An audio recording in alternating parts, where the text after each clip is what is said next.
जिला पंचायत अध्यक्षों की तर्ज पर सरकार ने ग्राम सभा के सम्मानित प्रधानगणों को और क्षेत्र पंचायत प्रमुख गणों को प्रशासक नियुक्त कर दिया है। जिला पंचायत अध्यक्षों के इस प्रयास का प्रतिफल अन्य लोगों को भी चखने को मिला। मैं सभी सम्मानित ग्राम सभा के प्रधानगणों को और क्षेत्र पंचायत प्रमुखों को बधाई देता हूं।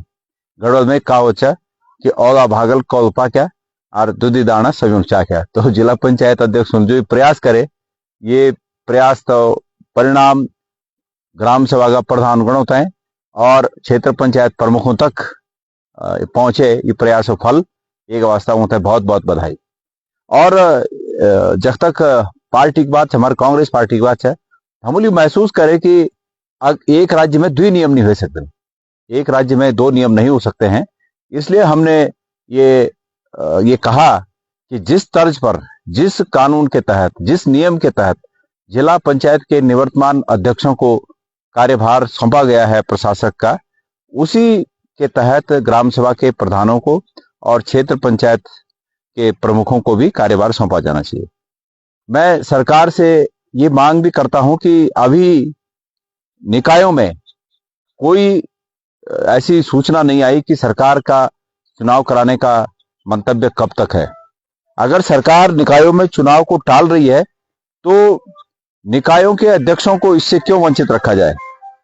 मैं सरकार से निवेदन करता हूं कि सरकार या तो निकायों के चुनाव की तिथियां घोषित करे, कार्यक्रम घोषित करे, या फिर उनको भी इस दायरे में लाया जाए कि वो उनको भी जब तक कि चुनाव सरकार नहीं करा पाती तब तक उनको भी इसका उनके निकायों का, संबंधित निकायों का प्रशासक उन्हें भी नियुक्त कर दिया जाना चाहिए। मैं सरकार से ये मांग करता हूं। बहरहाल सभी सम्मानित प्रधानगणों को, क्षेत्र पंचायत प्रमुखों को बहुत बहुत बधाई।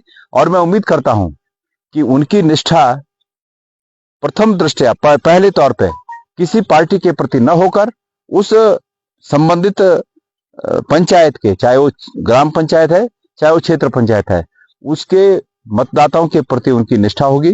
वो उनके लिए काम करेंगे, जो भी उनको समय और जिस अधिकार के रूप में जितने जो अधिकार उन्हें मिले हैं वो अधिकार वहां के लोगों के काम आएंगे, और मैं ये उम्मीद करता हूं उनसे। बहरहाल कल का दिन उत्तराखंड की राजनीति में एक महत्वपूर्ण दिन था, और वो इसलिए था कि संसद में प्रदेश के पूर्व मुख्यमंत्री त्रिवेंद्र सिंह रावत जी ने एक बहुत ही संवेदनशील मुद्दे को उठाया। और वो संवेदनशील मुद्दा कांग्रेस कई बार से उठाती आ रही है। हम चिल्लाते जा रहे हैं कि इस प्रदेश में जो खनन माफिया है, शराब माफिया है, वो खनन और शराब माफिया ही सरकार को चला रहे हैं। आज प्रदेश के एक पूर्व मुख्यमंत्री के द्वारा, और जो कि सत्ता पक्ष के माननीय सांसद भी हैं, उनका भारत की सदन में, मतलब लोकसभा में, भारत के सदन में, लोकसभा में ये बात उठाना, ये हमारी बात पर मोहर लगाता है। निश्चित रूप में ये उनके कहने के बाद ये बात पक्की हो गई है कि उत्तराखंड की सरकार को खनन माफिया चला रहा है। और बदकिस्मती से उत्तराखंड की सरकार में खनन माफिया बैठ गए हैं, जिनका एक सूत्रीय कार्यक्रम खनन करना है और इस प्रदेश को खोखला करना है। माननीय त्रिवेंद्र सिंह रावत जी ने तो गंगा नदी का हवाला दिया, लेकिन गंगा नदी की जो ट्रिब्यूटरीज नदियां हैं, जो गंगा नदी की सहायक छोटी छोटी नदियां हैं, उन नदियों में भी बड़े बड़े मशीनें लगाकर खोदा जा रहा है। और जो उन्होंने कहा कि इससे जो है, जो खेती की जमीनें हैं, उनको नुकसान होता जा रहा है। निश्चित रूप में आप अगर इस बात को नोटिस करेंगे, अगर सरकार इस बात को नोटिस करेगी कि पिछले कुछ सालों में, पिछले 5-6 सालों में कितनी जमीनें गंगा के किनारे और गंगा की सहायक नदियों के किनारे कितनी जमीनें दरिया बुर्ज श्रेणी में दर्ज हो चुकी हैं, जा चुकी हैं, इसका आकलन सरकार को लगाना चाहिए।